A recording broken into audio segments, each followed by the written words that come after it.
دوستو یاد رکھنا، تگڑا اور مضبوط جوان پتہ کون ہوتا ہے؟ جس کی نظریں پوری طرح اس کے کنٹرول میں ہوں۔ یہ علامت جوانی ہے۔ جس آدمی کا پوری طرح، دو لوگ دنیا میں کبھی کوئی کارنامہ سر انجام نہیں دے سکتے، ایک جو حرام کھاتا ہو، ایک جس کی نظر ناپاک ہو۔ محمد بن قاسم جب یہاں آئے تھے نا تو ایک دن بڑے پریشان تھے، تو ایک بزرگ کہنے لگے آپ کیوں پریشان ہیں؟ کہنے لگے راجہ دہر سے مقابلہ ہے اور ہماری فوج تو سندھ کے رستے بھی نہیں جانتی، زبان بھی نہیں جانتی، لڑیں گے کیسے؟ 2-4 دن کے بعد ان بزرگوں کی دوبارہ محمد بن قاسم سے ملاقات ہوئی تو بڑے خوش تھے۔ کہا اب آپ کیوں خوش ہیں؟ کہنے لگے وہ میرا مقابلہ نہیں کر سکتا، میں نے تحقیق کر لی ہے۔ کہا کیوں؟ کہنے لگے نظر کا گندہ ہے، اور جو نظر کے گندے ہوتے ہیں وہ میدانوں میں ٹھہرا نہیں کرتے۔ میدان کے لیے نکلنے کے لیے پاک جوانی کی ضرورت ہوتی، تطہیر مزاج ہونا ضروری ہوتا ہے، پاکیزہ افکار اور سچی اور سچی ستھری سوچوں کا ہونا ضروری ہوتا ہے۔ اس لیے فرمایا کہ میرا مقابلہ نہیں کر سکتا۔ حضرت عبداللہ ابن حذافہ کمرے میں تھے تو وزیر کی بیٹی اندر سجی سنوری پہنچ گئی۔ جیسے ہی آپ نے اس کفر کی چال کو دیکھا تو تیمم کر کے نفل شروع کیے۔ وہ ساری رات بیٹھی رہی، رب کا بندہ ساری رات عبادت کرتا رہا۔ عبادت بڑا سہارا ہے، مصلی بڑا سہارا ہے اللہ کے بندوں۔ صبح دروازہ کھولا، وزیر نے اپنی بچی سے پوچھنا چاہتا تھا رزلٹ کیا نکلا، تو وہ کہنے لگی پیچھے ہٹ جا، اب تیرا میرا تعلق کوئی نہیں، میں نے نبی پاک کا کلمہ پڑھ لیا۔ اس نے کہا میں نے بھی زمانہ دیکھا ہے، پر یہ کیا لوگ ہیں، کستوری کے بنے ہوئے، سندل سے دھلے ہوئے، کہ میں ساری رات کمرے میں رہی اور 100 اور 1000 آدمی جس جوان کا مقابلہ نہ کر سکے، اتنا طاقتور جوان کمرے میں رہا اور اس نے نظر اٹھا کے نہ دیکھا۔ او کچا رنگ للاری والا جڑا چڑھدا تے لیندا رہندا ہے، اے عشق تیرے دا رنگ محمد چڑھیا پھر نہیں لیندا۔ میں کہا ایک دفعہ نظر اٹھا کے نہیں دیکھا، کمال ہو گئی۔ اتنے بڑے لوگ، اتنی بڑی سعادت مندی، فیروز بختی، معاملہ فہمی حد ہو گئی۔ اللہ اکبر۔ دوستو بادشاہ جب پوری طرح ہار گیا نا، اس نے کہا مار دو۔ تیل گرم کیا ایک کڑاہی میں، اور جب آپ کو اس میں ڈالنے لگے تو آپ کی آنکھوں میں آنسو آ گئے۔ بادشاہ کا خیال ہوا شاید نرم ہو گئے ہیں، کہنے لگا روئے کیوں؟ فرمانے لگے سوچتا ہوں جان ہی ایک ہے، کتنا مزہ ہے اس کی راہ میں جان دینے کا، کتنی لذت ہے اس کے نام پر مرنے میں، کتنا لطف ہے۔ جے تو چڑھیا اتے دار بھی نہیں تے جے تو وکیا عشق بازار بھی نہیں، تے ایڈا سستا سودا پیار بھی نہیں، تے ایڈا سستا لبدا یار بھی نہیں۔ کئی جنگل گانے پیندے نہیں، کئی دوزخ لنگنے پیندے نہیں، جے وہ اس ملوں بھی مل جاوے، ایدوں سستا ہور بپار بھی نہیں۔ تے کچھ سمجھ نہ آوے لوکانوں وہ کادے نال شہید کرے، ڈٹھی یار دے ہاتھ تلوار بھی نہیں، پر او دا خالی جاندہ وار بھی نہیں۔ کہنے لگے ایک جان ہے نا، تو دل کرتا ہے ہزاروں ہوتی تو ایک ایک کر کے محبوب کے نام پہ قربان کرتا، جب میرے پاس ہے ہی ایک، کروں کیا؟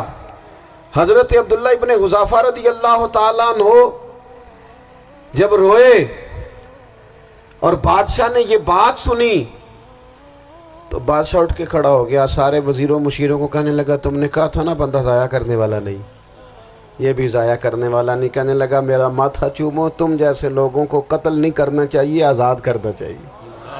عزیز اپنی زندگی سے نا یہ بہت زیادہ ہرس، ہوس، طمع، اور یہ کسی بات کی بھی ہو، ہرس صرف پیسوں کی نہیں ہوتی ہے، شہرت کی بھی ہوتی ہے، یہ بیماری انسان کو اقتدار کی بھی ہوتی ہے، تعریف کی بھی بیماری ہوتی ہے، یہ سارے نقص ہوتے ہیں لوگوں کو، اور معاذ اللہ بعض جبوں کبوں کے اندر بھی ہوتے ہیں، وہاں بھی پنپتے ہیں۔ اپنی زندگی جب تک اس سادگی میں نہیں لاؤ گے جو رسول پاک نے عطا فرمائی ہے، جب لوگ آسانیوں میں پوری طرح الجھ گئے تو پھر وہ دور ہوئے اور کفر چڑھ گیا۔ دوسری بات، اللہ کے محبوب صلی اللہ تعالی علیہ وسلم کی محبت ہم سے تقاضا کرتی ہے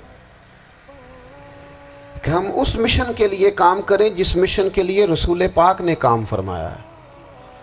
ہم سارے کام بڑے مضبوطی سے، سوچ سمجھ کے، تدبر سے، حکمت سے، تقاضوں کو مد نظر رکھتے ہوئے کرتے ہیں سارے کام۔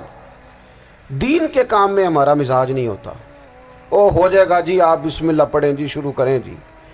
آپ تقاضوں کو سمجھیں، چیزوں کو دبائیں نہیں، چیزوں پر غور کریں۔ کسی کے ذہن کی سطح پر سوال ابھرتا ہے، اس کا تسلی بخش جواب دیں۔ اپنی زندگی میں دین کے کام کے لیے اپنے آپ کو وقف کریں، اور دین کے کام کے بہت سارے پہلو ہیں۔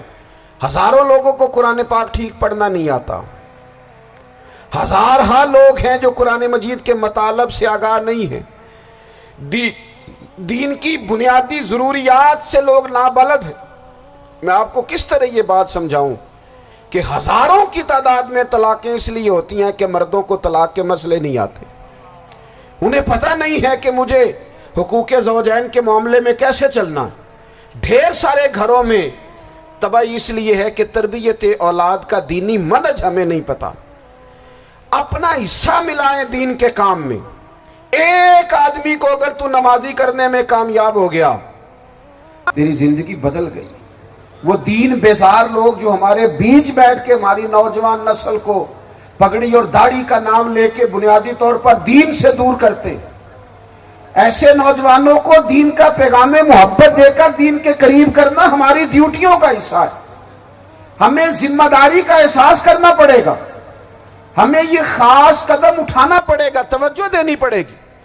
مساجد، مدارس، میں آپ سے عرض کروں، اتنی ڈٹ کے مخالفت ہوتی ہے نا مدرسوں کی، اتنی ڈٹ کے۔ میں ادارہ چلاتا ہوں، اس کے چلانے میں جو مشکلات ہیں وہ تو ہم بتا نہیں سکتے آپ کو، اس لیے کہ میری قوم، میرا اس قوم سے تعلق ہے جو نعت خواں امیر کرنا چاہتی ہے، مدرسے نہیں۔ ہاں، نقیب خطیب پیدا کرنا چاہتی ہے، شعر و شاعری کی زندگی کو پروان چڑھانا چاہتی ہے۔ فقط ہمارا ان لوگوں سے تعلق ہے جو لاکھوں کروڑوں روپیہ محافل پہ لگائیں گے، اور قاری صاحب بیچارے اگر مسجد کا کوئی ہونے والا کام کسی وقت بتا دیں گے تو وہ بڑی مشکل آ جائے گی ان کے لیے۔